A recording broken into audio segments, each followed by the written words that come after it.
ಇದು ನಾವು ನ್ಯಾಯಯುತವಾದ ಬೇಡಿಕೆ. ಯಾವುದೇ ಒಂದು ಜವಾಬ್ದಾರಿತ ಸರ್ಕಾರ ಯಾವುದೇ ರಾಜ್ಯ ಆಗಿದ್ದರೆ ಅವ್ರಿಗೆ ಸಹಾಯ ಮಾಡಿರೋದು.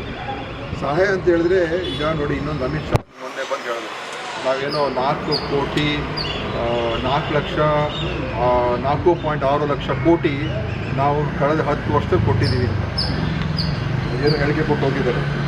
ಇಂಡಿಯಾ ಇದ್ದಾಗ ಎಷ್ಟು ಕೊಡೋ, ಯು ಪಿ ಇದ್ದಾಗ ಎಷ್ಟು ಕೊಟ್ಟರು, ಇಂಡಿಯಾ ಇದ್ದಾಗ ಎಷ್ಟು ಕೊಟ್ಟರು. ನಾನು ಒಂದು ರಿವರ್ಸ್ ಪ್ರಶ್ನೆ ಕೇಳ್ತೀನಿ ಅಮಿತ್ ಶಾ, ನೀವು ಹೇಳ್ತಾ ಇರೋದು 4.6 ಲಕ್ಷ ಕೋಟಿ ನೀವು ನಮಗೆ ಕೊಟ್ಟಿದ್ದೀರಾ ಅಂತ, ಏನೋ ಭಾಳ ದೊಡ್ಡ ಮನಸ್ಸಲ್ಲಿ ಕೊಟ್ಟಿದ್ದೀರಾ ಅಂತ ಹೇಳ್ತಾ ಇದ್ದೀರಾ. ಅದು ನಾವು ಫಿಗರ್ಸ್ನು ಚೆಕ್ ಮಾಡ್ಕೊತೀವಿ.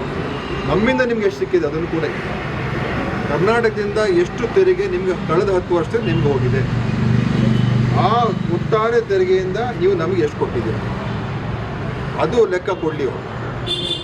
ಆ ಲೆಕ್ಕದ ಮೇಲೆ ಕರೆಕ್ಟಾಗಿ ಗೊತ್ತಾಗ್ತದೆ ನಾವೆಷ್ಟು ಕೊಟ್ಟಿದ್ದೀವಿ, ನಮ್ಗೆ ವಾಪಸ್ ಎಷ್ಟು ಕೊಟ್ಟಿದ್ದೀವಿ.